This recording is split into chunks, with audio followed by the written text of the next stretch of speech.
I'd like to welcome you to this budget workshop on January the 10th, 3 p.m., and I will turn it over to Manager Mark Watson. Thank you, Mr. Chairman, members of the board. We appreciate your time this afternoon to begin work on the FY 2023 budget. There are a number of things that we want to cover with you today. We're not asking for any decisions or anything like that to be made during this session. This is an information session for you, specifically designed around giving you some overview and some insights into the operations of certain departments. We'll go through the entire organization through this process. Today we have our emergency services, community services, and IT department that will be presenting overviews of information for you. In looking at the process this year and thinking about how information like this has been shared with the board in the past, felt it would be a good point in time for us to do three things. Take a look back at what has been accomplished over the last 36 months. It's an opportunity to give you insight into what is currently going on in the organization in terms of what are the priorities that these departments and divisions are placing on their the work that they are doing. So what's happened in the past, what's currently going on, and a glimpse into the future as to what their priorities will be in funding requests in terms of for the services that they provide through their various organizations. So I'll ask Michelle Lancaster if she has any opening remarks that she would like to make relative to any of these topics. And if not, we'll get into our presentations. I think we can go right into the presentations. You go right into the presentations. Is Patrick who? So it was listed as emergency services, so I don't know who you want to, Kevin, or Vicki, yeah. They voted on all. Oh. Members of the board, you're familiar with Vicki Calicut as our Director of Emergency Communications, overseeing our 911 communications system. She'll be talking to you about that, but also our radio system and the install program that we have. Good afternoon, Chairman, Board of Commissioners. Thank you for giving me this opportunity to speak with you this afternoon. As Mark said, Mr. Watson stated, just looking back again at where we've been and where we're going, and that's exciting, right? And a lot of that credit, as I prepared my presentation, I thought about all of you and what you've invested into our emergency communications functions, our tower systems and things like that. And it's been a very substantial couple of years. So with that, we'll go ahead and get started. Just a quick agenda. We'll talk about performance budgeting, our vision statement, and those were set by you, our overview of our programs and services, our current investments, how we measure success in emergency communications, right? Because if you're not measuring, you must not be making improvements. So we always want to be measuring our success. Recent accomplishments, current key initiatives, and then we'll look at those future issues, challenges, or opportunities as we see them. If we're thinking about performance budgeting, though, connecting our organization to the allocated resources, again, we want to take into account your objectives, how they affect those daily activities, the budget, and then how those local tax dollars translate into that performance budgeting process. So looking at your vision statements, we feel like the strategic objective that we can see ourselves placed upon is the public safety side. Being in concert with our community partners, provide essential services that protect the public's health, safety, and welfare. There are others like community consensus that we could tag to, but we feel like that public safety one is the strongest for emergency communications. So the services that we provide in communications are kind of multifaceted. Obviously, we take the 911 calls here in this county. We are the primary and the only answering point in the county for emergency calls, and then we're going to dispatch the services to those calls. But in addition to that, we maintain a little over 3,000 emergency radios, so that's sheriff's office, fire departments, police departments, EMS. We're touching their radios and maintaining those on an annual basis, so that is a big part of what we do. And this past year, we added some upfitting capabilities for emergency response vehicles, so that is part of public safety communications. And the services we provide, our services are broken into 3 categories: the administration being one, the 911 Communications Center being the second. That's our main operations. And then we added that radio management piece, and that again is for responder radios and then the upfit of vehicles, which has become a big part of what we do, or something that we've learned the community is depending on us to do. When we look at those current investments, the Communication Center is made up of 2 operations managers, 43 full-time telecommunicators, and then we have 8 part-time telecommunicators. You're like, Vicki, why 8 part-time? Well, those other folks that are full-time need vacation, they take holidays, they're out sick, they have FMLA. So we supplement that with part-time staff. The administration department is myself as the director. We have an emergency services support manager, a training coordinator, and a system support IT person, and that's shared with emergency services and the fire marshal's offices, right?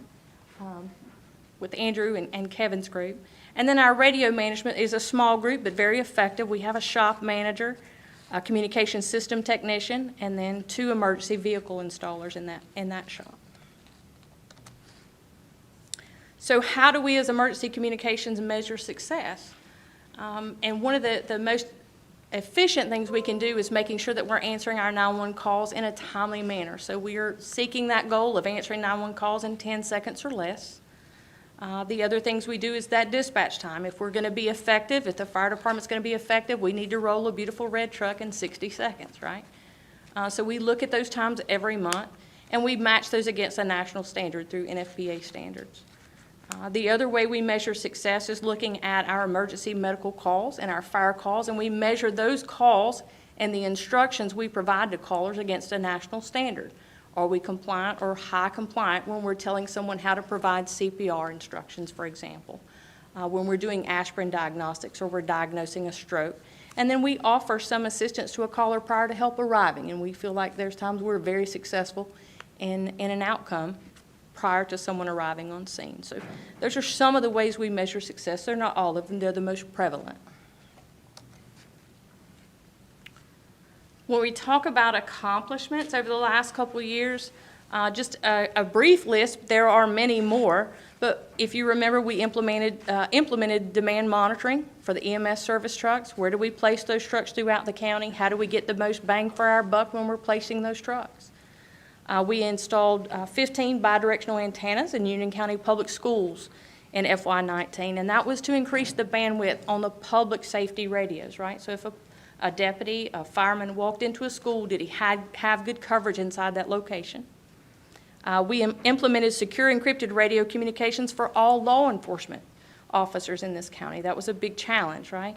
If the bad guys were listening to us and they knew where we were, it was hard to be effective. So we encrypted all those radio channels to make sure they were secure. We relocated our RF equipment from a Midland tower in partnership with the North Carolina Department of Public Safety to Fairview, and that tightened up our radio coverage on the north side, right? That was an improvement for public safety. We identified and selected a couple new tower locations in 19. In 2020, we remodeled the existing 911 center downstairs, and we increased from 9 to 13 positions. We created a second ops manager, and we were able to secure interoperability with Lancaster County, South Carolina, on the radio system. So if you had items that were close to the county line or a state line, we could not before that communicate with Lancaster County responders, fire or law enforcement. So we were able to secure some of that interoperability with our neighbor to the south, and that makes us more effective, right, and when we're talking about public safety. In 21, we were able to convert to next-gen 911, and that was a pretty big piece for us as a county. That allows us the ability to text the 911. We haven't done a lot of publicizing of that, but that's something we do now, right? We can text the 911, but it sets us up and it gets us ready to receive video and photos from people live. So if they have something they want to present to us, that sets us up to be able to receive that data in that format. We were able to obtain a grant from the North Carolina 911 Board to help with the technology purchases at the new emergency services building. We completed engineering on our new tower site. So for Reed, Dairy, and Sims, the engineering is complete. We're able to create an emergency vehicle equipment installer, and we were able to relocate our radio shop temporarily to Venus Street. So prior to that, the gentlemen were on the 3rd floor in this building, and there was nowhere to work on a car or a truck. So we were able to, with some partnerships with the schools, make an opportunity on Venus Street to make that happen. This current year, our accomplishments, we are very proud to tell you that as of January the 19th, all of our telecommunicators will be Sheriff Standard certified, right? So that's something that didn't happen in the past. We've been working about 4 years on that project. So just like a deputy sheriff certifies through North Carolina Sheriff Standards, your telecommunicators are also certifying through North Carolina Sheriff Standards. So we will complete that in this January, and we're proud of that accomplishment. We've implemented a new daily operational change for Waxhaw and Stallings Police Department. So as departments grow and things change, we had 4 municipalities and the sheriff's office all operating on dispatch A. That's a lot of people trying to talk on one talk group. We were able, January the 1st, to split Waxhaw and Stallings to a separate talk group. So it brings some efficiency to them. And it allows them a little bit more of a safety opportunity, right? So we're not worrying about, can I talk on the radio? It frees up some of that airspace. The other very important thing we're doing this year is the creation of an Ethernet backhaul for our radio system, right, countywide. So we'll be transitioning from FDMA to TDMA technology, moving off some older T1s and creating that backhaul opportunity to expand the radio system, right? And that's pretty big. That's big because currently we have a 10-trunk radio system, and by transitioning to TDMA, it allows us to double the number of trunks. So instead of 10 talk paths in this county, we'll have 20 talk paths, right? And with that comes some opportunities. Our initiatives moving forward into the new year, we're going to look to relocate the 911 Center to the new emergency services building, right? We gain a lot. We hope for a seamless transition to the new location, but it is going to meet the standards of an essential building. It increases our self-sufficiency, and we have some amazing backup power at the new site, right? And that's important in a 911 center to make sure that our continuity of operations is in place. We needed some of those things to happen, so we thank you for that. With moving that our 911 center downstairs, that allows us an opportunity to move our backup center, which is currently in Cabarrus County. It's about a 45-minute ride to the backup center. That's going to allow us to relocate back to Union County for the backup. So that'll reduce our reaction time. It'll give us some overflow capabilities. So a lot of our admin staff are certified. We can take calls. We don't have positions for that. In an emergency, some of us can move back to this facility, and we expand immediately, right? We can begin immediately taking calls and dispatching personnel. So it's a pretty big step for us. It also gives us a live training environment. So if we're training new staff, we can train them off the live floor. They can take live calls. We can pause, have a good conversation about it. And it allows us to do that without buying extra equipment, right? It's going to be here. The last initiative that we'll be looking for this coming year is the relocation of our radio shop to a permanent facility. And that's something that's already in the works. You've been helping us reach that goal. But we want to increase that turnaround time and enhance our quality control services for that. And it's going to reduce the amount of time a vehicle sits before it's being put in service, right? It allows us a little bit of opportunity to expand our services, right? We'd like to work on everybody's vehicles, but especially the sheriff's office, and some of the volunteer fire departments, right? It's an opportunity to work hand in hand with them with their equipment. It gives us an opportunity to work closely to make sure it works, right?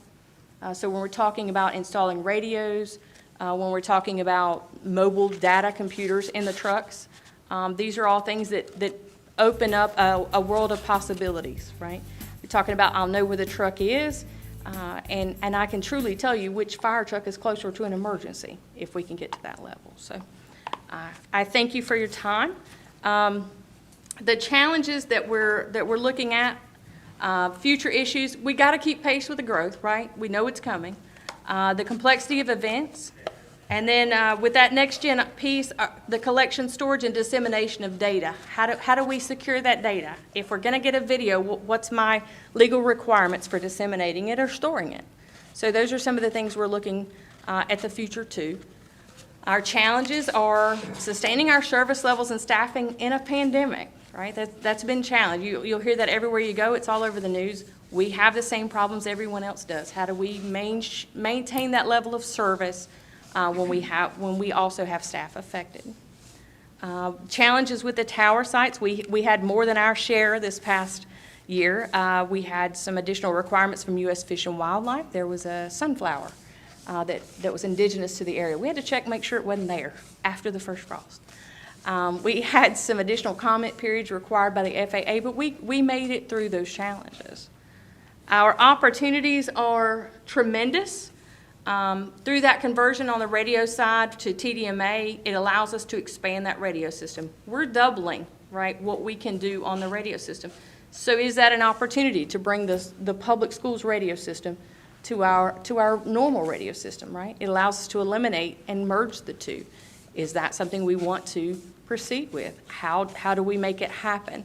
But the opportunities are there. In addition to that, we are partnering with the Public Works group, utilizing our existing towers to support their AMI metering projects, right? It doesn't make sense to lease or co-locate with other folks when we have towers of our own, right? So we get to partner with them to make some of that happen as well. So, are there any questions you have of me? Patrick, do you have anything that you'd like to add? Nothing to add. Just, we appreciate, Vicki, what you and your staff do. It's been a trying couple of years for all of the first responders, emergency services, and you all have done great work. Thank you. Vicki, I do have a couple of questions. First, let me say, your presentation was amazing. Thank you. Do we run a backup 911 center at all times? You were talking about. Yes, sir. So currently inside Cabarrus County Sheriff's Office, we do have a backup. So at any given time, staff sits down and logs in with their same credentials, and we can be effective. So we've got people up there. No, sir. It is there. It is operationally ready to go, but someone has to report to that backup and sign in to make it effective. Okay, I was just wondering if. No. So there are a couple safeguards in place. So with a moment's notice, we could notify the state, and they could transition our calls to the Cabarrus staff until we arrived. I see. Right? So we've got an MOU with Cabarrus to make some of that happen.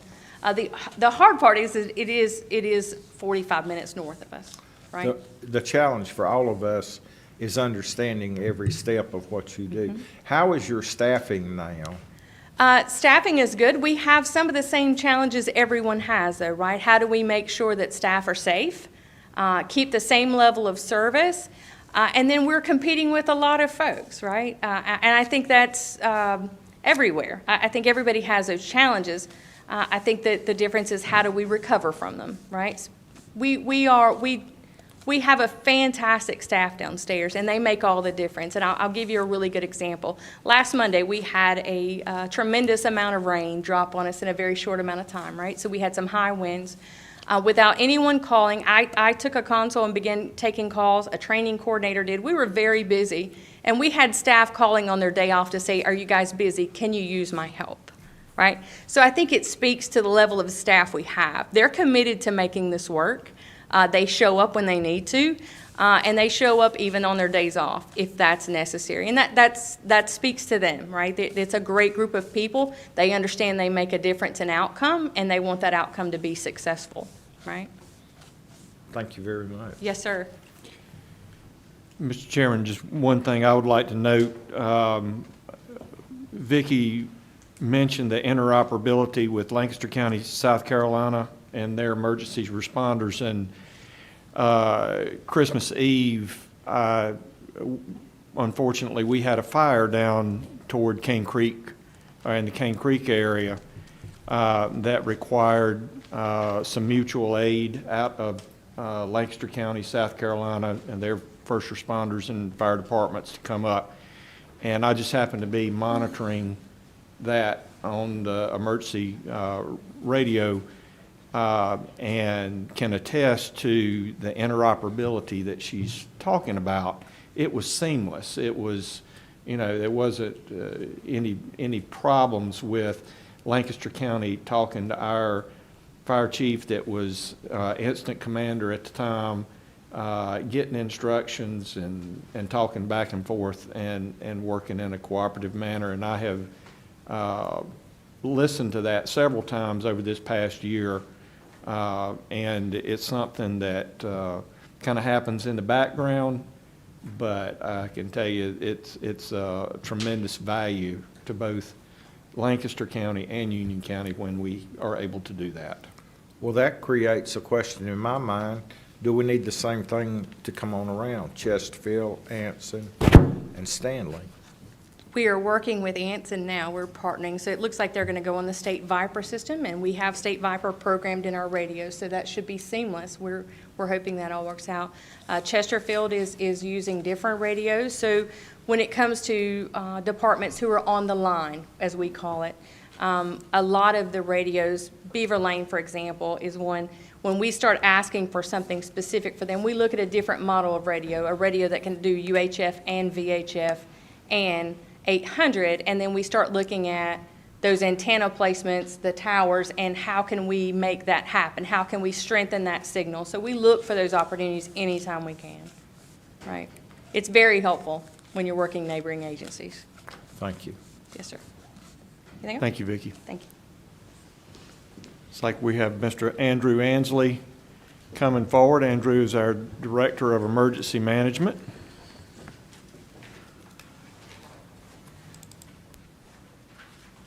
Good afternoon, Mr. Chairman and Board.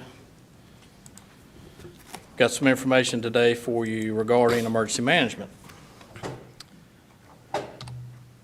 So similar agenda as Vicki presented you a minute ago. Same thing with performance budgeting. We'll hear about our department activities and how that correlates into the budget and how our services benefit the community. Much like emergency communications and the fire marshal, public safety is our primary focus under your strategic objectives. However, we do have a connection to the others, and we'll look at that here in just a minute. So, under public safety, we are best summed up as a all-hazard response agency for the community's needs. So we serve a broad audience, as you can see in the community consensus. We work collaboratively with all 12 of the municipalities in the county, all of the fire departments, all the law agencies, EMS, business, industry, nonprofits, the residents, and various North Carolina and federal government agencies, as well as Duke, and Duke specifically on the radiological program. Under economic development, our local emergency planning committee, which is made up of local business and industry that store, use, and house hazardous chemicals, and our internal and external stakeholder relationships that we have. Under sustainability, the Cabarrus-Stanley Union Hazard Mitigation Plan also involves all the municipalities in each of these 3 counties. And that program, that plan is a 5-year plan that's facilitated through the state to help provide mitigation efforts to lessen hazards to the citizens in each of the counties. Under organizational strengthening, it's trained a professional workforce with a common mission. So under emergency management, we work with other entities in the public to guarantee Union County is prepared to, protected from, against, we respond to and recover from various types of disasters. We coordinate regional emergency preparedness and response activities related to the Catawba and McGuire nuclear stations. So historically, York County is the main county that houses the Catawba Nuclear Plant. The surrounding counties in both North and South Carolina support the efforts of the Catawba Nuclear Plant, Union County being one of those, where we house evacuees from various parts of York County. We do this at the Marvin Ridge High School, where our staff and many of the county departments and fire departments, including Monroe's hazmat team, are trained to decontaminate these folks that evacuate from the Catawba nuclear area, and we were able to shelter those folks in McGuire. Through a recent change in Mecklenburg County, the McGuire Nuclear Power Plant has now become part of our response. They have traditionally used UNCC as their evacuation point from McGuire, but because of growth in the north end of Mecklenburg County, they've had to follow a similar model as we do, using 3 high schools, Butler, Rocky River, and Mallard Creek. So with Union County being in close proximity to Butler High School at Matthews, and where all of our equipment and resources are stored now currently on Airport Road, we now become a contender to support Charlotte-Mecklenburg. So we are in the process of finalizing what that looks like. So that's unheard of in the state. There are no other 2 counties in the state that partner for McGuire or for the nuclear power plants. So we're proud of that. So emergency management, there's 3.28 of us. 3 of us primarily, myself as the coordinator. There's 2 assistant coordinators, one of which is over operations and one of which is over planning. And then as Vicki alluded to, we share some support staff through admin assistant and IT. So performance measures for us, there's 3 in place there, one of which is exercises. So we have regulatory requirements on us to do exercises, one of which is from the state of North Carolina, which is tied to grant money as well as the federal government. We also are required through LEPC to be doing exercises as well, and to support business and industry and nonprofits who have compliance issues of their own where they have to demonstrate they're doing exercises as well. So we have a full opportunity to do these outside of a COVID environment, which has kind of reduced those chances over the last year or 2. Most of those have been virtual. Under equipment readiness, we store a lot of assets and a lot of equipment. If you guys have seen, being in the Progress Building, there's a lot of equipment up there that belongs to Union County or belongs to the state that we maintain. A part of that storage is the responsibility to have that equipment ready and be able to deploy in a moment's notice. So equipment readiness is one of our performance measures because it correlates to a longer service life. If we're maintaining this equipment so that it is ready to respond, then obviously it can go out the door in a faster sense. This is obviously a huge advantage now with all this equipment under a roof in the Progress Building versus at Patton Avenue, where equipment is able to sustain itself longer because it's not in the rain and the high temperatures of the summer. EOC Activations is our last one. We activate the Emergency Operations Center through guidance in the Emergency Operations Plan, and that's based on planned events such as the air show and steeplechase, unplanned events, which could be a chemical release, a large airplane crash, or exercises, of which we do quite a few of through the state. So those are the 3 for us.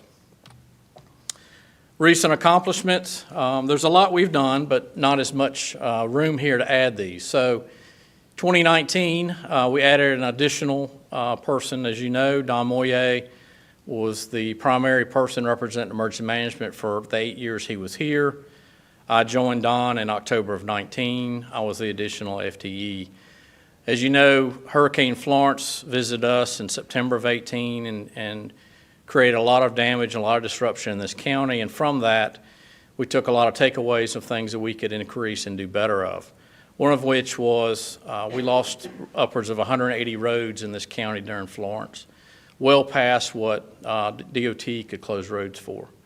So one of the things that came from that is a partnership with the Sheriff's Office where we put together 6 16-foot flatbed trailers with barricades on them, 720 barricades. that we're able, through some legislation change with a state of emergency, the sheriff's office is now legally able to close roads outside of DOT. So that is in place. One of the other things was during Florence and in the EOC, we did well getting information in, either by 911 or by radio transmission. We had a difficult time getting that information back out in a fast manner for responders. So one of the things that we did in conjunction with 911 and public communications is we put a front-facing page on the Union County website of road closures. So we use that today. Vicki alluded to the flooding that we had last Monday. This process was in place. So as telecommunicators start receiving road closures, or sheriff's office or law enforcement or fire supply information of a road closure, that information can be entered in a spreadsheet in 911, which populates on the website, which not only is for the community's benefit, but also to the responders. So if they've got to drive across the county in a response, they can see what roads are closed, as well as the mapping that's within their CAD terminals. And of course, part of fiscal year 19 for us was COVID-19. And COVID-19 was a huge undertaking for emergency management in partnership with public health and supplying a vast number of agencies through the county with PPE.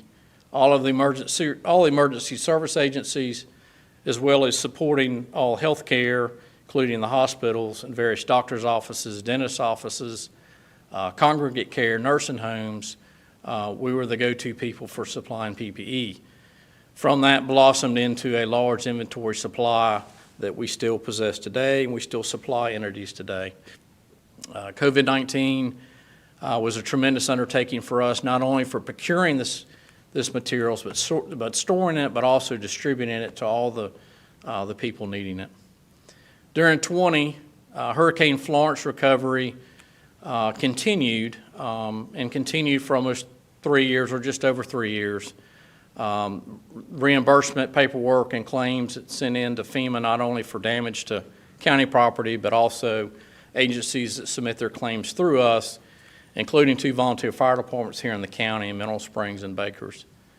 COVID-19 continued in 20, as you know, and we had some enhancements with radiological equipment that helped support that program through a grant through Metroline Healthcare Coalition. We still maintain the PPE supply and inventory in 20. And one of the other things that came out of Hurricane Florence was we needed some enhanced real-time knowledge or opportunities for weather and flooding. We're the last county in the eastern viewing area of Greenville-Spartanburg. So at times the accuracy of their reporting to us is not where it should be. So through a grant that Don applied for while he was here through Duke Energy, we got 2 stream gauge systems which are installed now. One on Shannon Road, as you know, that floods regularly, and one just outside of Wingate on McIntyre Road. In addition to that, we continued a program that planning and stormwater did by adding weather stations to different schools in the county.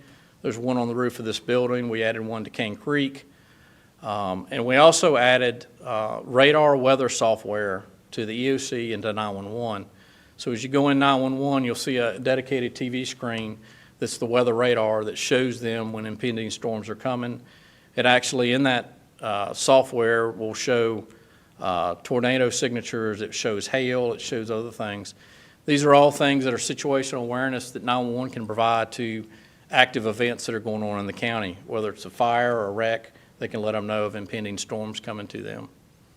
In 21, COVID's still with us. We added a drone program in partnership with the Fire Marshal's office. We added a box truck, and through a federal grant, we got a heavy-duty flatbed utility truck that we use for deployments and for towing heavier trailers that we have. One of the other accomplishments we're very proud of in support of you guys and the management team is the Progress Building and the logistical space that's there. The new emergency services complex also will be a huge advantage for all 3 legs of emergency services, and we're still proud to be the PPE supplier for many of the agencies in the county.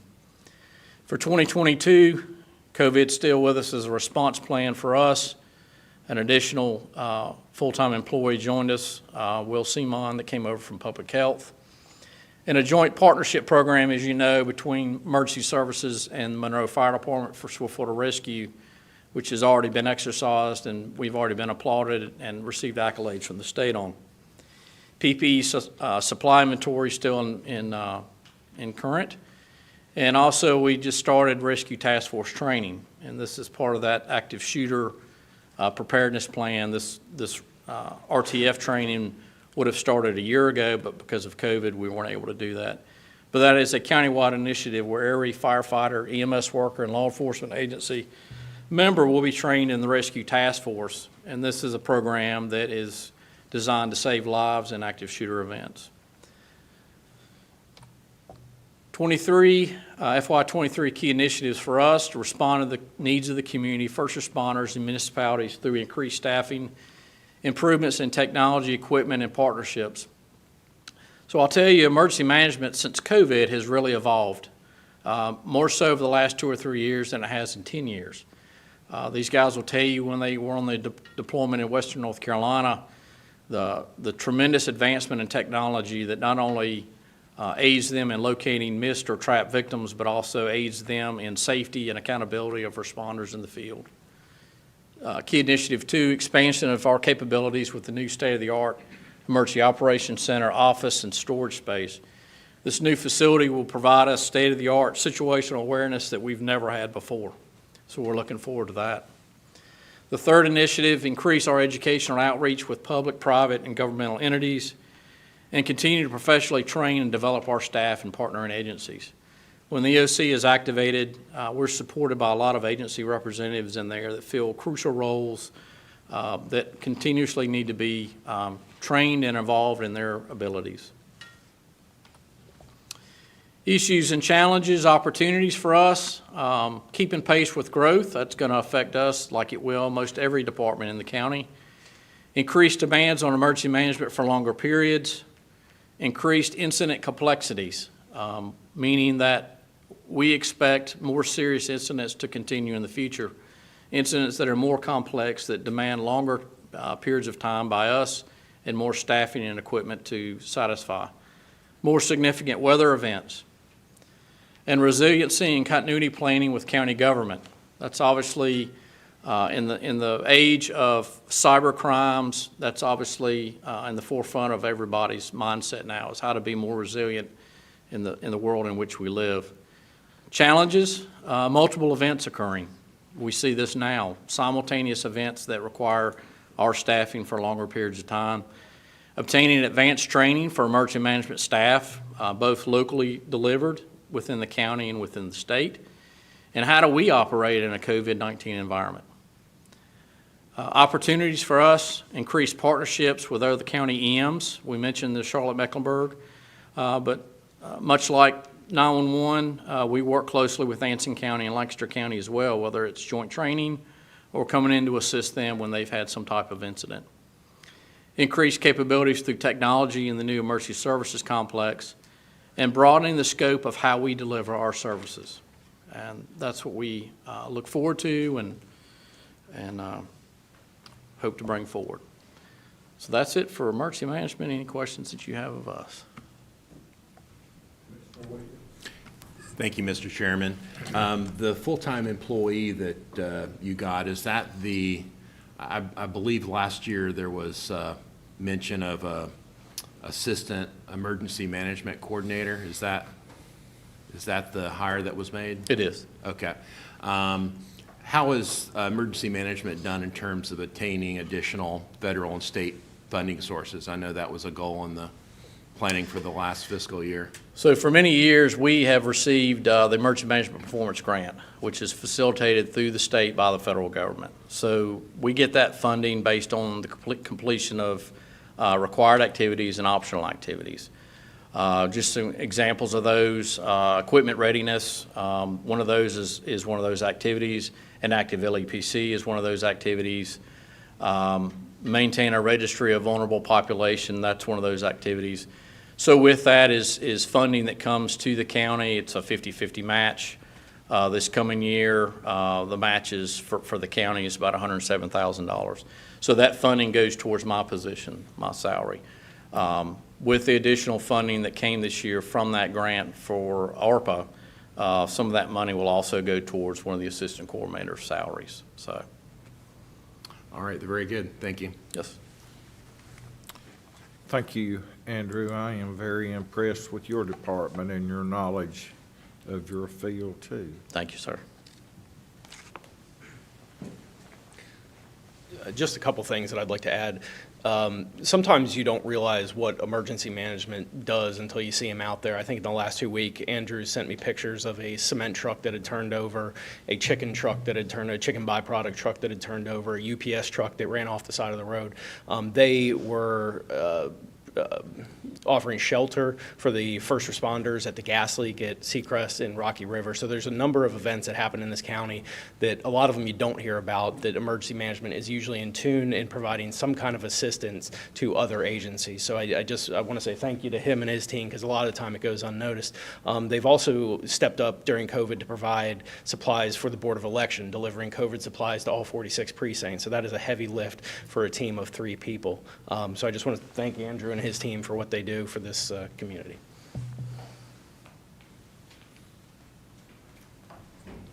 Thank you, Patrick. I think we have Kevin Rigoli, our fire marshal, next on the agenda.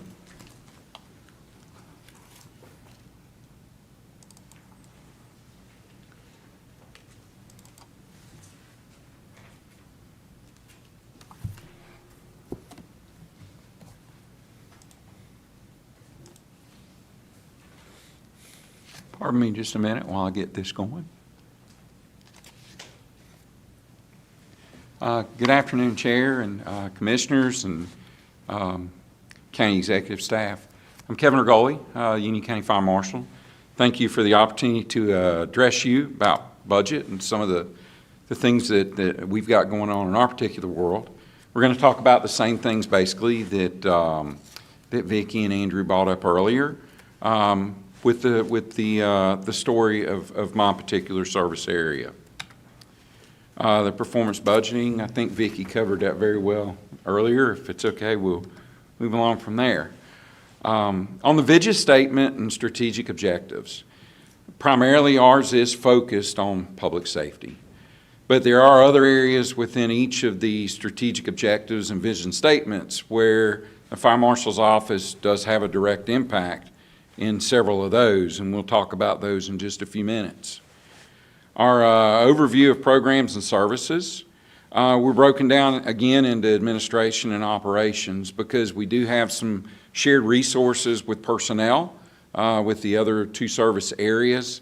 They're in the administration portion, and operations are myself and then the 5 assistant, or the 1 deputy and 4 assistant fire marshals that we have in our office, where our mission meets with the strategic initiatives. With public safety, we conduct fire compliance inspections, fire code compliance inspections, fire investigations, and some all hazards education to members of our community. When we talk about all hazards education, we're talking about fire extinguisher training or programs in schools for stop, drop, and roll, some CPR we offer to other members of county staff, as well as some of the AED training. Where we tie in the community consensus, we are the Fire Marshal's office for not only unincorporated Union County, but 12 different towns and villages. So we touch everybody within Union County with the exception of the city of Waxhaw and the city of Monroe for fire inspections. We conduct fire investigations within the city of Waxhaw, and we have a memorandum of understanding with Monroe Fire Department for joint fire investigations, either within the city or within the county. We travel back and forth helping each other out as the call volume dictates. We also provide 1 24-hour on-call investigator, 7 days a week, 365 days a year, for fire investigations as well as any fire code issues that may come up along the way. We'll talk about this a little later in the slide, but we're not sleepy little Union County anymore. We're too big to be little, but too big to be ginormous just yet. So we are seeing some impacts on our staff from from the needs for call for service. Economic development, fire department ISO ratings. I don't know if you're familiar with the Insurance Services Organization or not. Those are the report cards that are given to each fire department within our community. State of North Carolina does our inspections. The higher the lower the grade, the better the fire department is, and that directly impacts the fire insurance premiums for every citizen in that fire district. With the current ISO model, myself, Union County Public Works, as well as Vicki with the 911 Center, we're considered what's called the community risk within that grading portion. We can give the fire department up to 1/2 of a point for a perfect score when they're graded from 1 to 10, 1 being the very best, 10 being uninsurable. Think about that. We basically we can contribute 5 points within that 100-point scale, depending on what we do. So that is a huge impact. And the things they look at from the fire marshal's office are, of course, our fire inspections, fire investigations, and the community educational effort. Sustainability. We have to develop the partnerships with both our internal and external customers. We talked about what we do with Monroe Fire Department on their code of fire investigations. It's the same way with the towns. When we do building plan reviews for each of the towns, we're in contact with the particular community because everybody has a different UDO that's in place. So we've had discussions about street widths, about fire truck approaches, building heights, things like that. And organizational strengthening. We undertake succession planning seriously. What I don't want to have happen is for any member of our department to be out sick, or gracious sakes forbid, go to work in another agency, and we have to relearn what they're doing. Every day we're actively trying to make sure that we utilize the drill I learned in the military, the next person up. So if I go down, my Deputy Fire Marshal John Williams right behind me, he'll step right in and continue this presentation for me today. So we're very committed to that. The investments that you make in us for salaries, as you can see there, there's 6 in the fire marshal's office, myself, the deputy fire marshal, 4 assistant fire marshals, an administrative assistant, which is very important to us. Lots of times we're out and about and we're not in our office. That gives the community a point of contact that they know typically can answer the phone during the daytime and address their needs. We also have those 2 partially funded positions that we talked about before, the 911 database communicator and Vicki's CAD tech there. We measure our success, so we started about 6 years ago with the performance-based measures. You'll see some of those on there have NAs. That's where we've had to massage along the way to say, yeah, we're not capturing well, or we had a vision over here, but due to what was going on, we needed to move it in this direction. So a little snapshot about Union County. We have 3,364 business and industries that the North Carolina State Fire Code says we have to inspect, either from a 1-year cycle to a 3-year cycle. The 1-year cycles are our hospitals, our places that make explosive, flammable, combustive type occupancies. And then we go down to 3 years, which are the mom and pop grocery stores, gas stations, things like that. So basically, the more hazardous this is, the more often the fire code asks us to be in there. That's 3,364 that we know of. Union County is growing by leaps and bounds.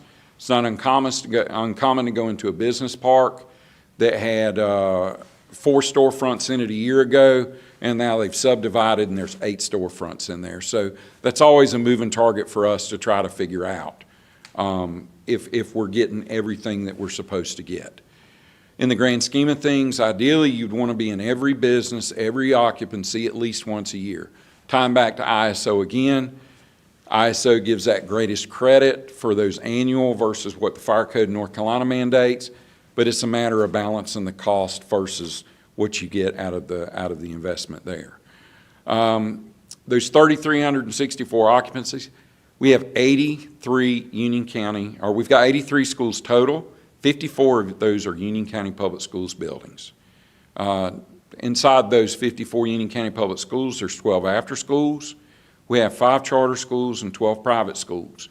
About 7 years ago, the Board of County Commissioners said, we want the Union County Fire Marshal's Office to be the inspecting agency of record.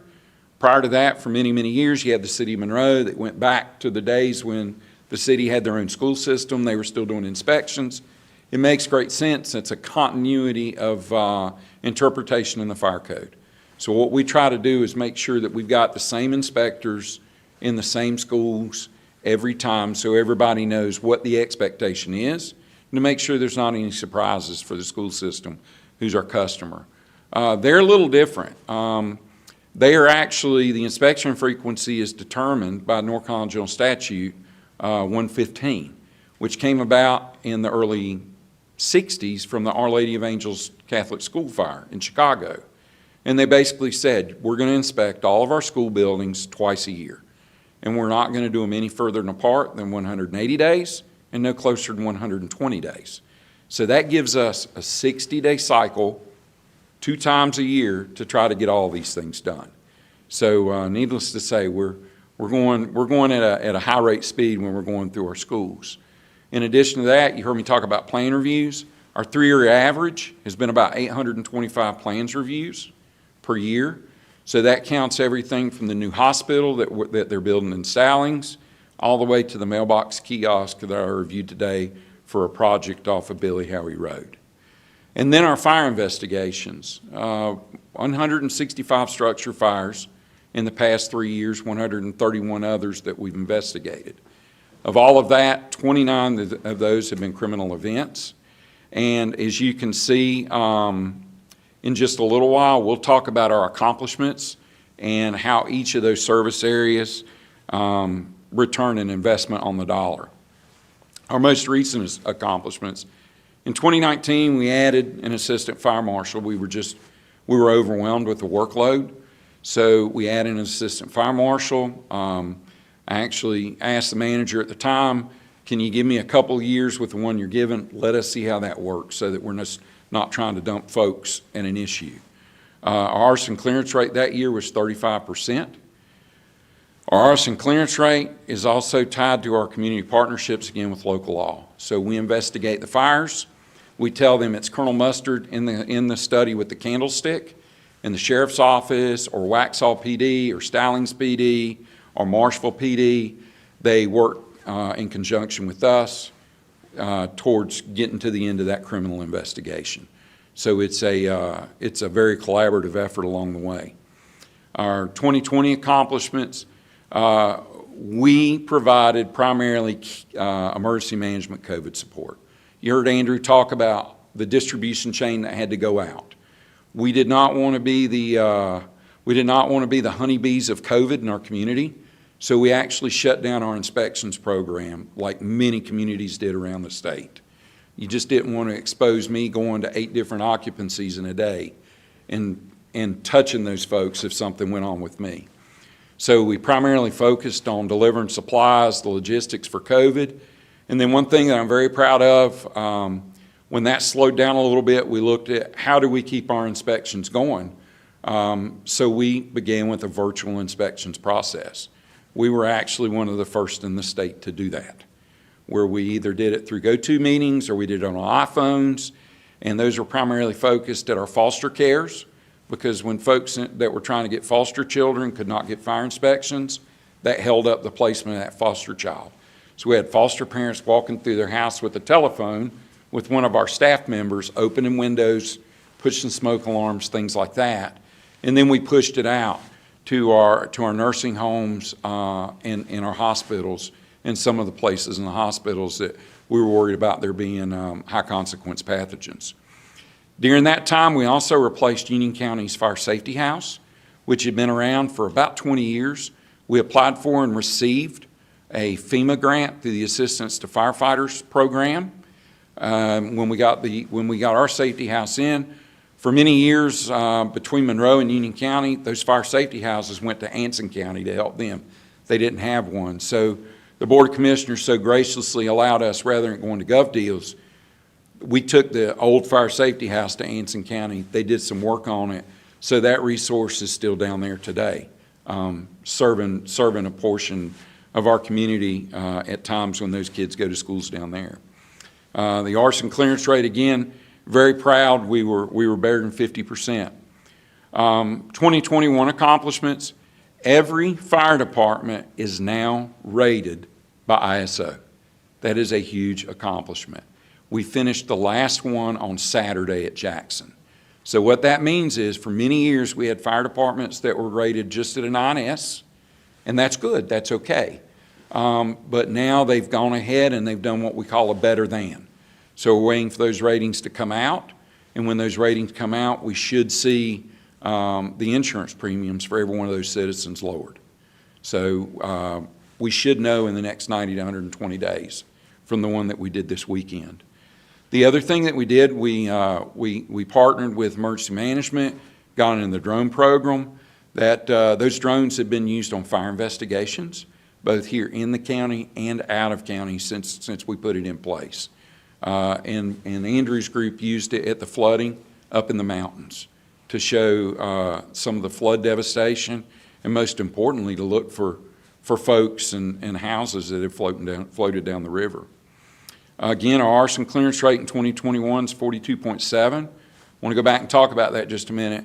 For communities our size, the FBI actually classifies arson as what they call a Title I crime. It's right up there with murder. Arson is a weapon. For communities our size, the clearance rate the last 3 years has been about 20 to 21%. So as you can see from that number, we're doing very, very well for people who decide they want to come to Union County and commit crimes. In addition to the 2021 accomplishments, our Countywide Tanker Task Force, which again is part of the ISO rating, we did a Countywide Tanker Task Force. What that means now is instead of the fire chief having to call all of the fire departments around him when he wants to be rated and all of them having to do water haul, all of that's on record now with the Office of State Fire Marshal for the next 5 years. So if we've got a fire chief that wants to go for a better than, he can pick up the phone, he can call, and it makes the process so much more streamlined along the way. So lots of advantages there. Our progress building that all of you so graciously have provided to us has been a godsend and so beneficial. Thank you.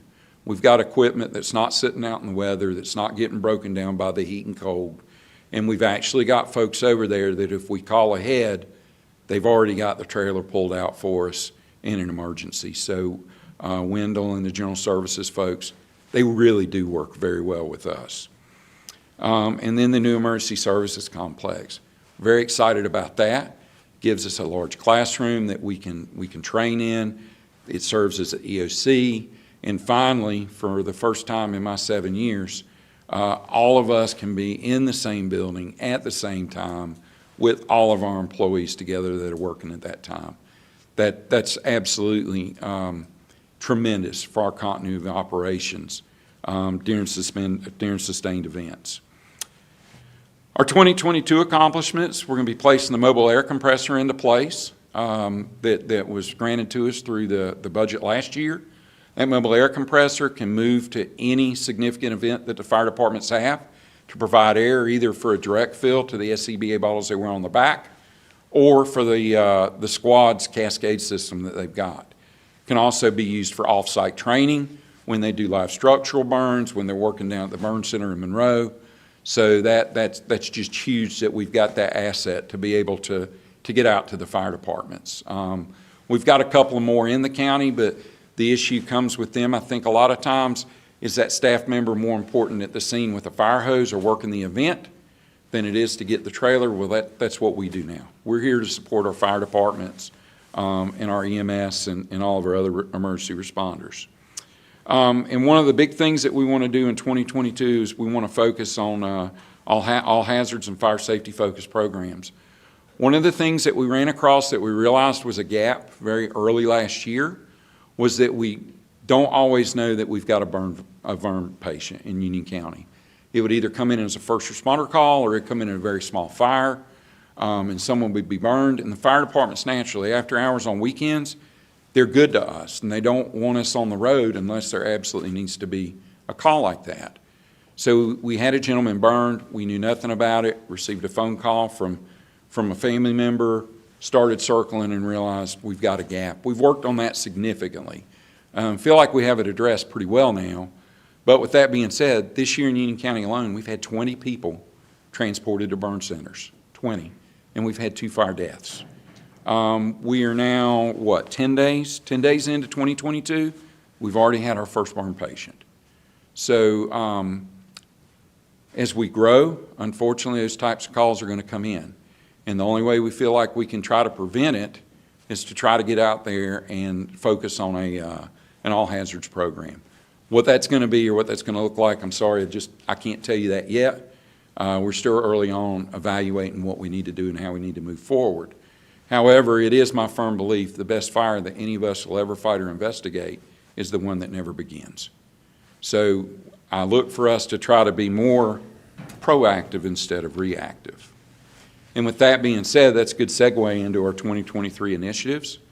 We want to continue to try to strive to meet those state-mandated inspection frequencies. An attempt to move forward towards annual inspections for every occupancy for that maximum ISO credit. But again, it's a balance of what you want to invest versus what you receive. I don't feel like I'm doing a good job if I'm not trying to strive for 100% on that. Implement that focused all hazards fire and life safety program that we talked about. There's not a current measure since this will be a new initiative. And the key initiative number 3, continue to conduct fire investigations to determine that fire origin and cause, provide that information to law enforcement to prosecute those criminal events that are out there. Believe it or not, people do know where they can get away with things and where they can't. So we want to make sure that we're one of those that they feel like they can't take advantage of people around them. Our future issues, challenges, and opportunities. Our issues, we talked about that just a few minutes ago, the emergency management support. We're one big happy family. We're one need has a need. The rest of us scramble to help. But sometimes, like when we have those large floods or those unpredicted man-made or natural disasters, we have to take what we were doing off the shelf and go help Andrew. No harm, no foul, no big deal. That's what we're here for. But as those incidents begin to become more complex and more timely, that's one of the things we've got to look at. The increased workload on current staff is just a community growth issue. We're not any different than anybody else. Our challenges, our COVID impact to program delivery. We were really excited coming into the new year. We figured, yes, we're finally going to be able to get out there and do everything we wanted to do, and then the alarm clock went off and it's Groundhog Day. So we're having to go back to trying to isolate and try not to be together and doing some of the things that we were doing in the community. Population impact on growth, on staffing. And I said it earlier, I'd like for us to try to be a little more proactive than reactive. That's the key. We'll continue to work on that. Some of the opportunities that we see are public education outreach, either in the schools or community groups, with our local statistics. I think a lot of times, a great example, we had a fire the other day from a heating lamp outdoors at a doghouse that eventually burned a structure. We put it on our social media. We had over 12,000 views in 12 hours because we were able to say, don't use heat lamps in plastic doghouses. We want to continue support of our county contracted fire departments. Whatever we need to do, we do. We all carry turnout gear. We all carry air bottles in our trucks. You can't investigate it until it goes out. So many times we do fight fire before we investigate it. Or we'll grab an extrication tool, or we'll render medical aid if we're close by. Our job is to help the people in our community regardless of where we are. And I want to continue to do that. We're also going to continue to be advocates for our community members and businesses during times of loss. Insurance companies, sometimes they don't see things the way we see it. And so we have those discussions with both their private investigators and their adjusters if we feel like that things just aren't in concert together and in unity that can cause a delay in payment to the insured. And the biggest opportunity that we've got that's small in the grand scheme of things, I'll be retiring in 2 years. Our Accelerant Detection K-9 Camden retires with me. We're currently working with county staff to find out if we want to stay in the ATF Accelerant Detection program as well. So you may hear some conversations with that between the management staff and you here in the next 4 or 5 months. Thank you. Do any of you have any questions of me?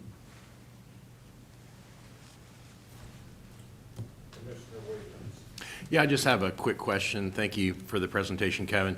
Do you see a role for virtual inspections once COVID shifts from pandemic to endemic? Or? Yes, sir. The feedback that we're receiving, especially from the foster families, is they really do like that.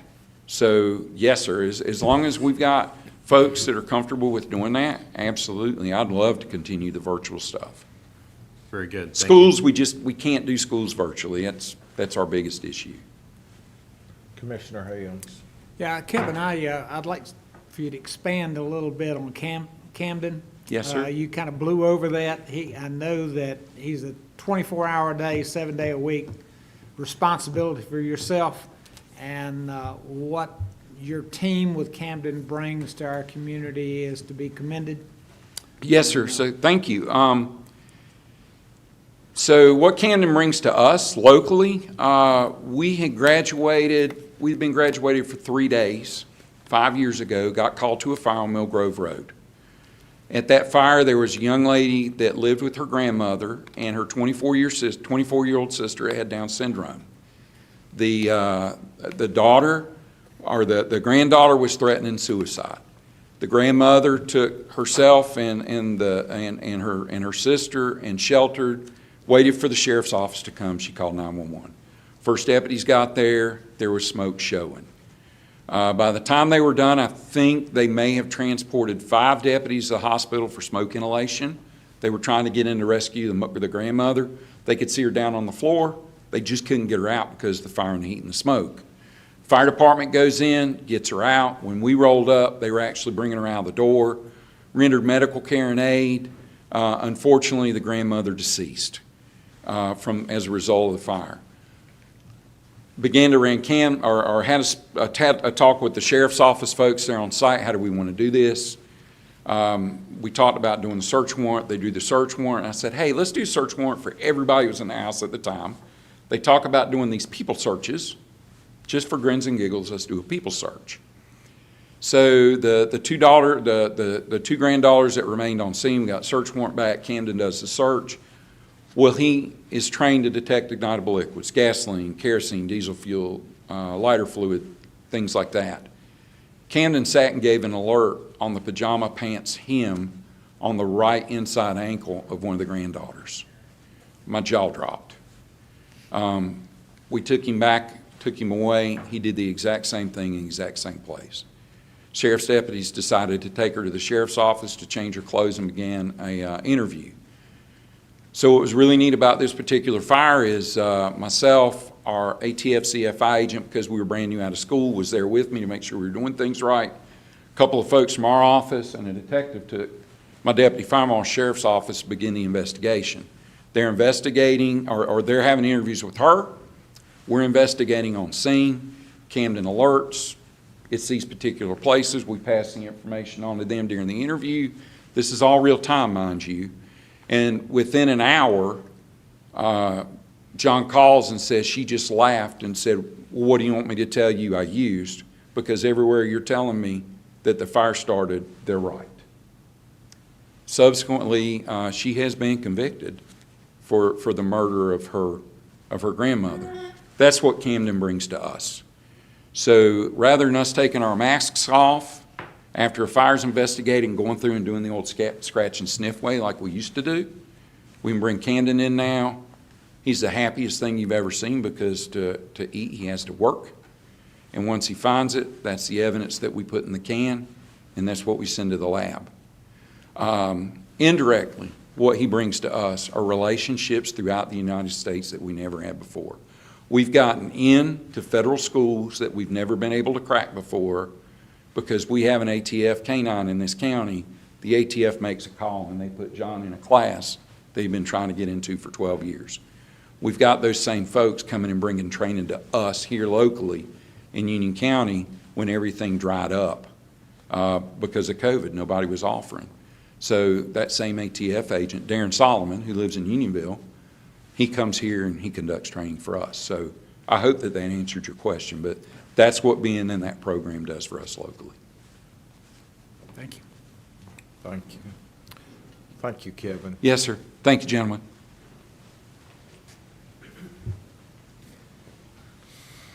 Just a couple things I'd like to add to Kevin's. When Kevin was talking about the ISO ratings with the volunteer fire departments, I think sometimes we get focused on the monetary benefit to where if a rating is lowered, sometime your insurance premium goes down, and that certainly is a benefit, but there's also a greater benefit that what that essentially means is the state looks at that department and says they are better able to respond to the citizens in that district than they were before. So for someone's house that's on fire, that means more than saving a few $100s annually, and I want to commend Kevin because he works with all the fire departments very, very closely. In addition to the Tanker Task Force, we've worked with, well, Kevin's worked with the Jackson Volunteer Fire Department about getting a water source at Cane Creek. Jackson is one of the few districts that don't have any public water in their district. What they do have is a large body of water in Cane Creek Park. So we have worked with that department to try to get what they call a dry hydrant. It'll let a truck pull up to the lake and draft off the lake. So it essentially acts as a hydrant. So again, it's only one hydrant, but going from no hydrants to one hydrant in that district is a big opportunity. So I just want to thank Kevin and his team for working with the VFDs. And also, there is no silos in this group. All three of these individuals work very, very close together, and they also work very, very close with agencies in this county. They are on calls that aren't necessarily their job, but it's the right thing to do, so they're there. So you will see these folks at a lot of different places doing a lot of different things, and I just want to thank them all for that. Thank you. Patrick, who would you like to go next? Nina or? Sure. Mr. Chairman and members of the board, I believe you're very familiar with Nina Chapman, who is the director of our public library here at Union County. And she will be giving you information about where the library is at today and what we have to look forward to in the future. Thank you. Thank you. I'm very excited to be here today and talk to you a little bit more in depth about the library and all the great services that we have to provide to all of our patrons. So my agenda looks very similar to the other ones that you've just seen, so I won't spend too much time on that. And then if you talk about how we allocate our resources, our utmost priority is always to ensure that we match what our patrons are looking for. Example, COVID hit, and so we switched how we were expending our materials budget. We shrunk the budget for the materials that were in print, and we increased the budget for the materials that were electronic, since that was in the need at the moment in time. So we try very hard to ensure that how we're spending our funds match what the community is looking for. When we look at the vision statement of the county and the strategic objectives that you all have set, we most closely align with community consensus. Like I said, we value feedback. We want to ensure that what we're providing is indeed what our patrons are needing and sometimes wanting. Sometimes it's not necessarily always tied to a direct need, but sometimes there's an interest or a void we can fill, maybe perhaps through something, some type of program that not necessarily is always tied to a resource. When you look at how we're structured, we have 4 facilities, and the way we operate, we do almost everything centrally at the main library. So if you look at how we expend our funds, all of our materials are spent from the main library. All of our department heads, they all work at the main library, but then they oversee the services in all of the facilities. So we do everything for the most part out of the main library, and then send out the resources and the programs to the different locations. That's how we kind of operate. When you look at who we are and how much it costs to do what we do, there are 78 of us total in all 4 locations. We're very appreciative of the fact that that FTE number has increased over the last 3 years. We did a staffing analysis in about this time in 2020, and we're fortunate to have a consultant come in and look at our staffing numbers and compare us to the other library systems in the state, and then using some metrics from other state library standards compared how we stacked up. And so as a result of that study, we've been able to slowly add some FTEs to our group, and we've been very appreciative of that. We count everything. When I say everything, that is a requirement of state aid. So when we get that $196,000 from the state, our application includes a lengthy state library report. So every public library in the state that wants to have state aid must do that. So I pulled out the top 5 things that probably translate the easiest. But if there's any number you're ever curious about in the world of libraries, I can probably assure you there's a report I can run or a number I can pull out that will share that with you, share the information with you. But if we look at FY19, so prior to COVID, that's more of a typical year for us. And then the following 2, 3, however many years we're still in COVID, our numbers aren't where they should be. The one number that's kind of remained somewhat stable is our circulation. So in normal times, we're 1.5 million items circulated in a year. That includes print and digital materials, and we've only gone down a little bit each year. And currently, we are on track to meet our goal for this year. So that would see an increase from previous years. A lot of people think everybody loves to read things digitally, and they do, but we still circulate more items in print than we do in digital formats. And children's materials is big business for us. That's normally 60% of what we circulate in print are children's items. We normally did a lot of programs. They obviously dropped off when we couldn't have people in large groups gathered, so we switched and did a lot of programming online, so that's where that number is coming from. But in our heyday, we were doing a fairly large amount of programs, and our program attendance is extremely high. So that 41,000 is typical of a good year, and that puts us in the top third of the state as far as how many folks come into our programs. So we're the top third in the state for library circulation, so our numbers are pretty significantly high, the program attendance and the patron transactions.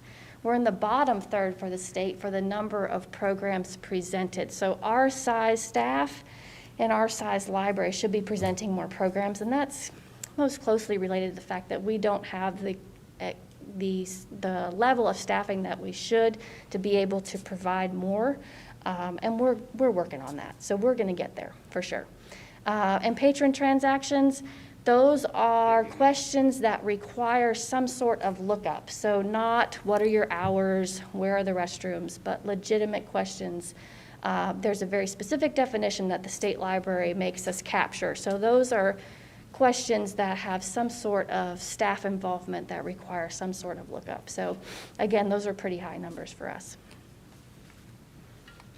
So our recent accomplishments, if we look at 2019, one of our biggest accomplishments was being able to partner with the school system, and now every child enrolled in the public school system gets a library card. It's a digital card. It's attached to their ID. So their student ID is their library card, and their PIN is their birth year. And we see a lot of digital access with that. And because of that, we were able to save some money. So the school system was buying resources, and we were buying resources, and we were getting the cheaper price. So we worked with our vendors to secure a lower cost. So for example, our encyclopedias aren't really printed anymore. Those things that used to live on the shelf and just collect dust, they're all digital now. And the school system was paying upwards of $25,000 for access to World Book, and we were paying like $7,000. Same exact subscription, but different audiences. So we worked with World Book to reduce that price to $8,000. So the school system doesn't have to pay for it, and we can share that resource amongst everybody since we were already doing that. And there were a couple other instances where we were able to leverage our partnership with the schools. We also partnered with them for their college readiness program, so informing folks that we have free SAT classes. You don't have to, or SAT tests. You don't have to pay to take a practice test. You can use our resources and do that for free. A big one was we added our teen and technology librarian, and in the short amount of time that she has been with us, she has done a phenomenal job and has caught the attention of the folks who run the National Association of Library Services to Teens and have tasked her with being a hub representative. So she's going to be the Southeastern, basically kind of like a hub manager. So she's going to help kind of steer how we do teen services. And she's a department of one, and she's phenomenal. So we're very fortunate to have her on our staff. And she helped launch the STEAM Lab. And that unfortunately has been closed because of COVID, but hopefully we'll be able to open that back up soon. We completed the site selection process for our new library, and we've added some things to our digital and our print collections. 2020, we did a little bit more focus on the staff side of things. So we defined our organizational culture. We created our core values to ensure that all the staff is operating with the same set of ideals.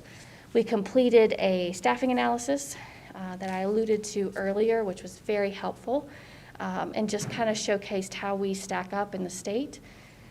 We offered curbside service. Since the library had to physically close its doors for a little while, we were able to still provide materials in print to folks and bring it outside and put it in their trunk. We also had to launch remote programming since we couldn't host programming in person anymore. That was a little bit of a learning curve, but we figured it out. And then prior to COVID, we were able to complete our capital project, which was finishing our RFID install. So that's the self-checkout machines. So we were able to install those in the branches. We had done it in Monroe. That was phase 1, and phase 2 was the branches. So now every location has a self-checkout machine, which came in very handy in the time of COVID. 2021, we continue to receive programming awards. So we've won 2021 and 2022, we've won programming awards for several of our programs. So we've got some really creative folks on staff who have done a great job with providing programs to the public. We were awarded an LSTA grant, which is a grant through the state library, and that was it was a planning grant. It was designed to do two things. First was to come up with a transition staffing plan for the new library, and the second was to do a strategic plan for the next 5 years. And we successfully completed both of those projects.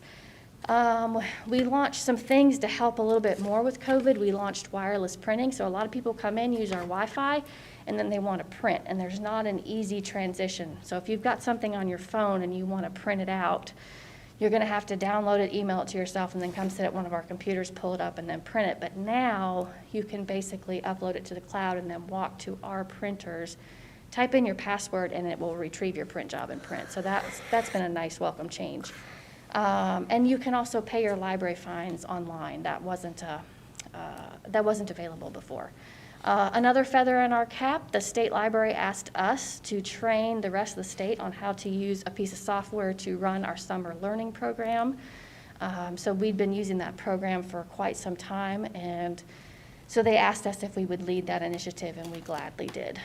And we restored our Saturday hours. So we had been shut down on Saturdays, and now we're able to open up half a day. So we're 9 to 1 on Saturdays. Our goal is to be 9 to 5, and we should be able to do that this coming year.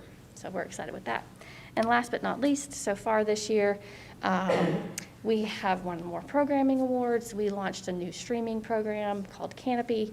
We completed the groundbreaking for the new library. I think that's the biggest one on the list. We upgraded Marshville and Union West. We added new carpet, and we removed their large circulation desks. So instead of having a big piece of furniture greet you, now there's mobile desks, so a lot like what you see in Monroe. Those are now in Union West and in Marshville. And then obviously we launched a new website and an entirely new brand. So a lot was going on in the library in the last 3 years. And one of our biggest accomplishments that we achieved last year was our strategic plan. And as a result of COVID, this process looked a little bit different than it normally does. I think this is the 4th strategic plan I've done. And typically you host a bunch of town hall meetings, you get feedback from your patrons and the community in general. And so we had to do all of those virtually. So it was a unique situation that forced us to get some really valuable feedback because we had to select our stakeholders. So the sessions were much more intimate, which meant that we walked away with some very rich data. And as a result of listening to and hosting a lot of virtual meetings, these were the top 6 initiatives that we felt aligned with what we heard from the public. So that's what we are now using to plan our initiatives going forward. So of those 6, we're going to focus on 3 in the coming years. In the coming year, sorry, not years. And the first one, each of those numbers tie back to the strategic plan. The first one is public awareness and usage. So we have a wonderful local history and genealogy room, and the bulk of the items in there are in print. So we would like to purchase a book scanner to be able to start digitizing collections. And that scanner would be twofold. So we as staff can use it to digitize our collections, but the public could also use it as well to digitize their own. So that's one thing that we would like to start working on. If we talk about facilities and technology, we're building a new library, as you all know. And so we want to make sure that we're ready and fully prepared when those doors open in 2024, that we have the staff in place, the furniture, the technology. So that'll be our focal point this year, is making sure all those plans are in place. And then when we talk about community connections, we do have a community engagement librarian. She's a department of 1. And so she is asked to partner with a lot of different kinds of agencies. She's done a lot with the senior center lately. She'll teach technology classes. But she gets asked to be in a lot of different places at once, and so trying to expand our outreach into the community even more so that library services don't solely exist within our 4 walls. Mostly of these are opportunities, I think. One of the biggest ones is our new library. So we're going to be able to actually provide library services and full library services to the western side of the county. So we've had a library in Waxhaw for many years, but it's more of an express library just due to its sheer size. So there's no programming that takes place there other than story time. So this new library will allow us to serve different populations. So we'll be able to offer adult programming and teen programming and actual children's programming outside of story time. So there's a lot of opportunity that comes with that new library. And a new building brings in new people, so we'll be able to forge some new relationships as well. So that's an exciting time and an exciting building. Technology trends, those are challenging for all of us. We have to keep up with them, so we have to figure out which pieces of technology we can actually afford to get and which pieces of technology are worth teaching and holding on to. So in our STEAM lab, we have one in Monroe, and we will have one in our new library, but we don't have dedicated space in Union West or in Marshville. So we would like to figure out ways to expand the technology in those other locations so that there's something available in all the libraries. So that is a challenge in and of itself. Programming, we haven't done in-person programming to the full extent that we used to, so ramping that back up and figuring out how to combine some sort of virtual programming with in-person programming and knowing that we're reaching different audiences based on the methods that we use. So there's a lot of opportunity with programming, and then knowing as well that we're bringing on a whole new library system, or a whole new library, sorry, not system, that hasn't done programming before. So that's another challenge, so we'll have even more programming. So each program we do, there's publicity centered around it. There has to be a flyer built, a social media post, there has to be a blurb for a newsletter, and all that happens by the individual staff member who is conducting the programming. So being able to actually have a programming coordinator that can help coordinate all of that, making sure that everything's on the calendar as it should, is a real, it's an opportunity for us for sure. And community engagement along those same lines. Currently, it's a department of 1, and we get asked to co-host, to work with a lot of other agencies, and we're always happy to do it, but sometimes we just physically can't be in more than one place at one time. We work very closely with all the other community services agencies.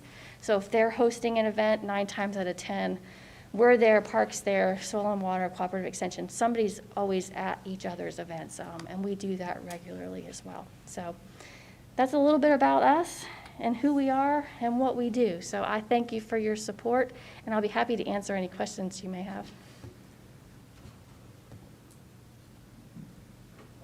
Thank you. Thank you.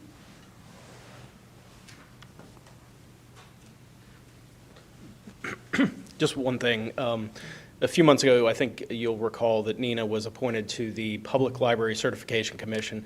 It's an extremely great honor for Nina, but also for the county. So I just wanted to take another opportunity to highlight that and congratulate her, and we're lucky to have her in Union County. Thank you.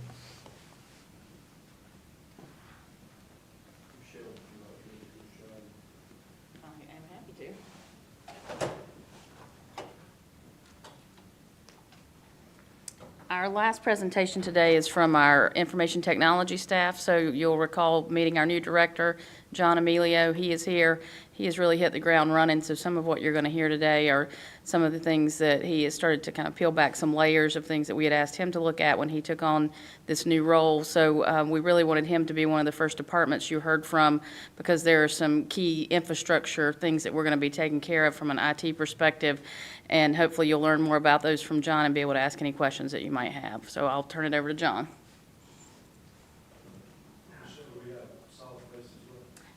Solid waste is actually going to have to move to another date because Ron was sick today, so he wasn't able to be here.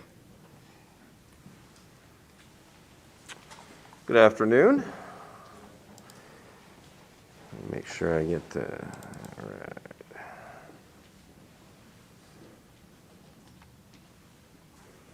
All right, first off, as you recall, my name's John Emilio. I'm the new IT director here at the county, and I'm going to be assisted by Chris Learseth.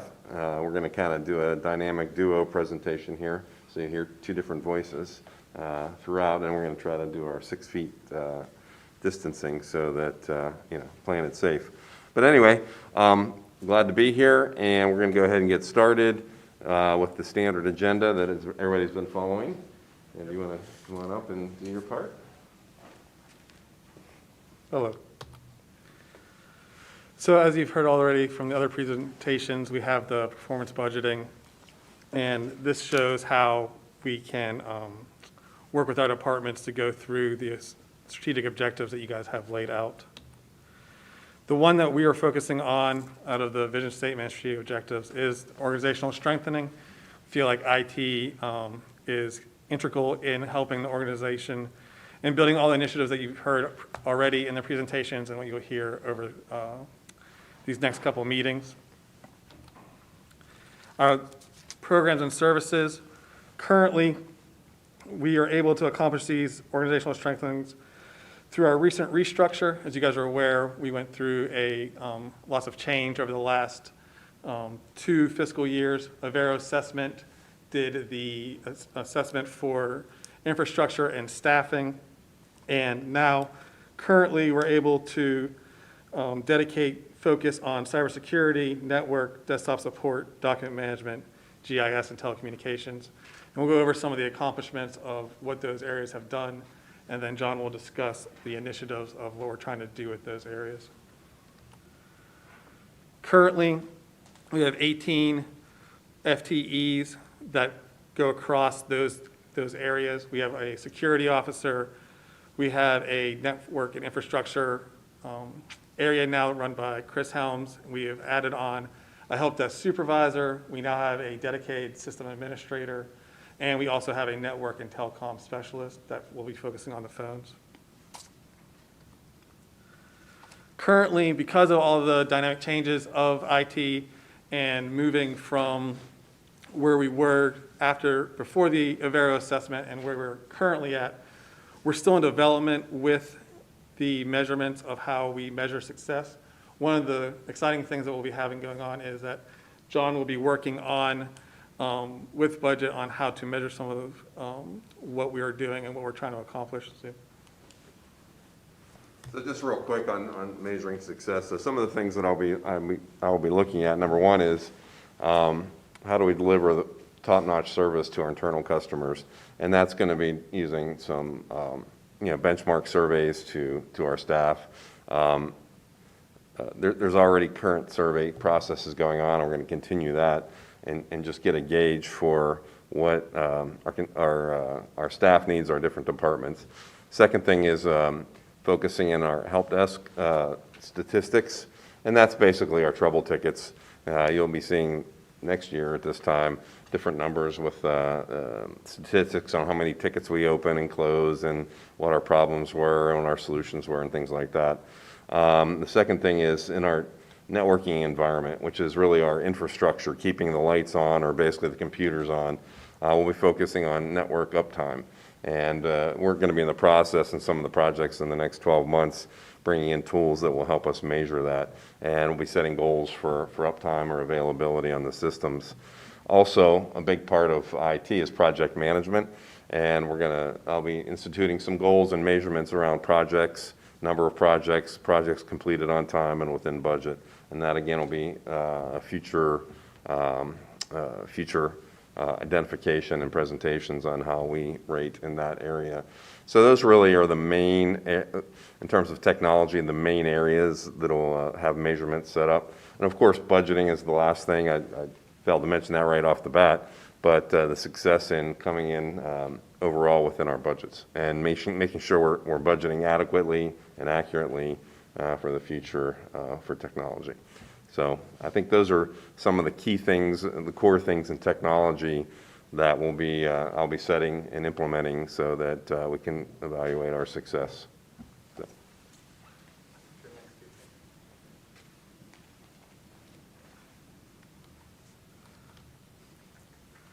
So I wanted to talk about some of the recent accomplishments and then transition over to what we've been working on in this current fiscal year. In 2019, for cybersecurity, we hired the information security officer in Heath Stewart, and we upgraded the Union County Library's networking connections. And we really started focusing on network redundancy for many years. We did not have a failover or backup, and starting in 18, then finishing in 19, we worked with the current fiber providers and developed the network redundancy. In 2020, we attained a regular 99.9% network uptime.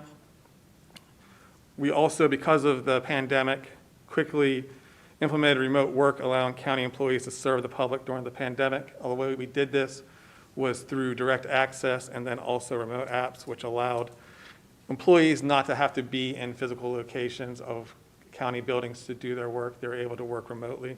And it was an extension of our network.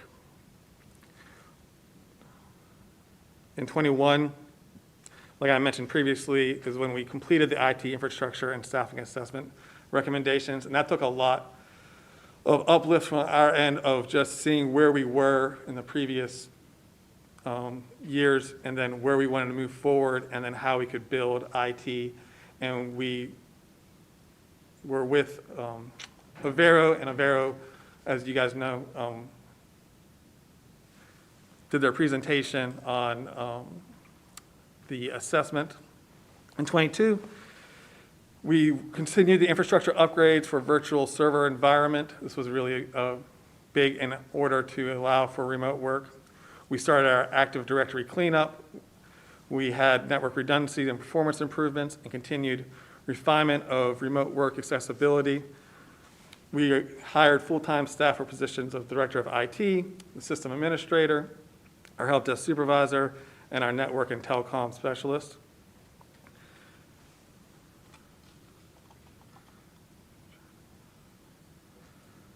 Some of the things that we did recently for GIS and doc imaging: we provide consistent and accurate data layers for public safety and tax through the data layers that we currently use in Esri and what we can use with Go Maps. This helps with the center lines and address points. They also upgraded and revamped Go Maps for a better public experience. The introduction of Eagle View imagery aerial data. These new aerial photos allow for new developments for the address points and center lines. And then Parks and Rec's interactive web map this current fiscal year. And GIS is currently working with environmental health on an environmental health field application development. In the realm of document imaging, in 2019, the board adopted the document imaging electronic policy. This was really helpful in developing the retention schedules and moving from more of a paper-based over to more digital business units workflows. In 20, we identified and converted legacy out-of-date and end-of-life system software, converting those to standard databases and document repositories. Previous to that, we had sporadic databases and document repositories, and we tried to standardize all of that into one central system. In 21, we developed and implemented online water application during the pandemic, allowing less foot traffic at the government center, and an online form for COVID vaccination signups, and also small loan applications. And then in 22, as you are all familiar, we have started the Legistar implementation.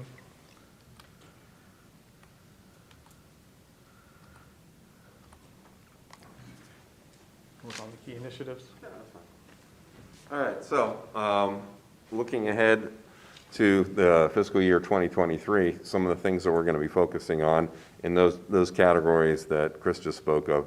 So under the leadership side, we'll be looking at updating our governance processes, improving and adding some policies, procedures, standards, and things like that to kind of get IT focused, going in the right direction. There's going to be a look at our refocusing the IT team to emphasize customer service improvements, not only within the departments, but potentially with our constituents as well, and services that we provide our taxpayers. And in addition, developing an IT roadmap or strategic plan. So that's on some leadership category. Under the infrastructure or the network cybersecurity side, we're going to be in the process of creating or implementing a cybersecurity assessment that should be going off this spring. And by the next fiscal year, which obviously is going to be in July, and thereafter, we're going to look at remediating any potential weaknesses that we might have from that assessment. In addition, we're going to start an initiative of a cloud migration, which if you're not aware of that, I mean, it's basically moving some of the infrastructure, equipment or servers or applications from being on-premise here to the cloud. And the first one we're going to undertake is Microsoft Office, or the Microsoft on-prem system that we have, Active Directory, and start migrating that to Microsoft 365, which is an endeavor that's hosted by Microsoft. And then the next phase after doing the Active Directory, which is the login ability, is starting to migrate our email over to the cloud as well. And at that point, a future strategy will be starting to look at different applications and moving some of those in a prioritized order to the cloud as well. I mentioned earlier, we're going to get into some network performance monitoring tools. We're going to look at that. And also, as you probably all know about cybersecurity, the issues going on in the world right now, we're going to continue to enhance our training opportunities. We have a leading edge tool called Nova4, and we're going to keep exploiting that to help educate our employees on the pros and cons of different types of things with cybersecurity, how to make them more aware and more sensitive to the bad things going on in the world right now with cybersecurity. On a telecommunications side, we're going to look at replacing our existing phone system that has been around for about 8 years. We're going to look at different options, one of which would be moving that to the cloud as well. But we're going to do a good, decent financial analysis to make sure it's the right economic decision to undertake. Then on the GIS side, we're going to start working with our departments really to add different layers and integrate with each other and start sharing more data for the mapping side, including tax department, planning, and the soil and water. And then we're going to work with the folks that spoke earlier, emergency services and 911, to make sure the data layers are a little bit more consistent throughout. And then on Chris's side, in the document imaging area, we're going to start getting into more application modernization. We're going to start looking at our financial system, et cetera, to look at newer tools, better tools, and more efficient tools. With that said, we'll go into the future issues, challenges, and opportunities. So right now, in terms of issues and technology, you've probably heard it already from some of the other departments. Staffing is a little bit of an issue. We have two things impacting us. Number one is we have several new folks, including me, that, we have to get the knowledge transfer ramped up. So they're less than 3 months on the job, so we're trying to get everybody ramped up as quickly as possible. But that's a good problem to have. The second thing, which is not so good of a problem, is the resources. The job market out there is a little tight. So we've had a couple job positions that have been open that we're having a hard time filling. So we're going to have to step up a little bit further and dig a little deeper and go a little wider for our searches to potentially fill these openings, because it is causing us a little bit of a constraint in getting things done. Another issue is project prioritization. When I started, I did an evaluation or assessment and combined all of the projects that all of our teams that we talked about earlier had open. And we have about 30 open projects, which are projects, I define it as a level of effort of over 8 hours. So we talk about them, my leadership team talks about them on a weekly basis and tracks them, but we're going to have to integrate and develop some collaboration with other departments in terms of prioritization, because a lot of these overlap with departments, and we're going to have to get input from everybody on what needs to be done and when. In terms of challenges, one of the things, and this is most government entities, not just Union County, is transitioning from legacy infrastructure, older equipment, and moving to more modern gear. And some of that is, as I mentioned earlier, the cloud-based. And so we're going to be looking at modernizing not only our hardware, but our infrastructure software applications like our financial system in the near future, because of, it's quite outdated, and the support for that particular system is going to be going away. So we kind of have to jump on that one pretty quickly. Another challenge, and I mentioned it earlier, is keeping the cyber terrorists out of our network, out of our environment, away from our data. And so that is a major challenge, and not just with Union County. It's all over. Where I came from, it was the same thing. Right now, there's a big bullseye on the public sector, and it's mainly because of that challenge right above it. Typically, governmental agencies have older software, older hardware, and they're more susceptible and easier for attackers to access.